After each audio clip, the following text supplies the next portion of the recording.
So we're not reinventing the wheel here. So a fundamental innovative aspect of this market incentive guide is that it is not a new standard. And I really want to stress this so that we don't reinvent the wheel in this discussion.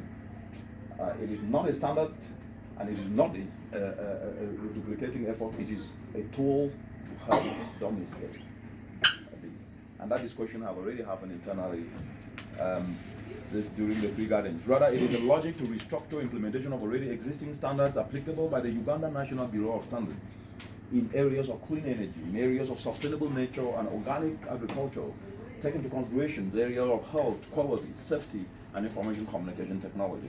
And this restructuring is to ensure that the standards are enforced in a singular cascade at the bundle, rather than in sectoral silos, which is actually an undoing for the African continent. This silo application of standards have not actually achieved the potential, because standards actually are the crucial incentive. And I've been saying this as an expert in climate change, and I haven't been in this field for almost about 12 years today. The continent will never ever build climate resilience without taking into consideration how standards are implemented in a cascade, because that's the only incentive. That if a mother in a village is using nature-based approaches, she should be using, so knowing that what she produces, following those particular approaches and standards, can be able to fetch her a market. And that then will be the only way that you can drive upscaling and outscaling. That is the only way. There is no other tool. No matter the amount of money that comes into this continent, if this is not taken up, we will always be talking about climate finance, climate is, and nothing will change. And I really like to emphasize that. And by this, using this way and avoiding these silos, deliver holistic confidence to consumers in superior health, environmental compliance, and quality of cassava and cassava products. So this cascade covers all production levels of the cassava value chain, from upstream, on-farm production where fresh cassava is concerned, to downstream value-added products like high-quality cassava flour and other processed cassava products like cassava chips, to how all these products are linked to the market. In all these cases, compliance will cover health, safety, quality, and environmental benchmarks at all points along the entire value chain. Among effective standards offered by the UNBS that are captured in this guide for covering enforcement include US EAS 776 2012, production and handling of fresh cassava, code of practice. This is a standard that you already have. This provides recommended practices for the production, storage, packaging, and transportation of fresh cassava intended for human consumption. Those are already there. We're not producing this. They're already there.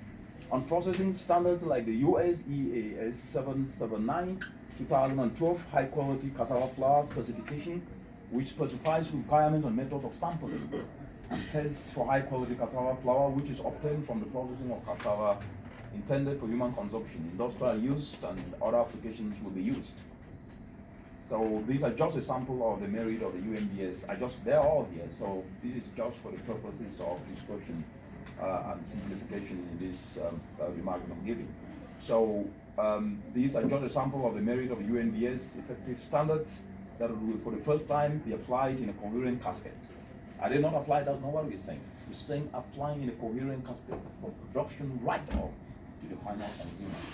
And this is the novelty and the added valueness that this brings. So beyond food standards, effective standards covering environment, clean energy, solar, to biogas, information communication, and quality benchmarks in each of these categories among key interventions needed to enhance cassava productivity are also covered in this guide. It is worth noting that this guide is a publication of UNBS, and that was the discussion. Our role is to provide facilitation, because at the end of the day, it's a tool to implement the standard that you already have. And that is our role, to be able to provide a backstopping and a facilitation.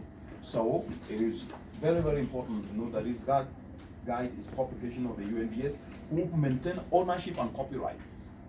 The role of ECAFOSA and UN environment input has been in technical backstopping and the development process, and also how we can guide using our technical knowledge on the ground to ensure that all these are actually tested and people trained to be able to leverage these standards and become the tool that will not only help Uganda but can also help the entire African continent. And so, distinguished colleagues, the formalization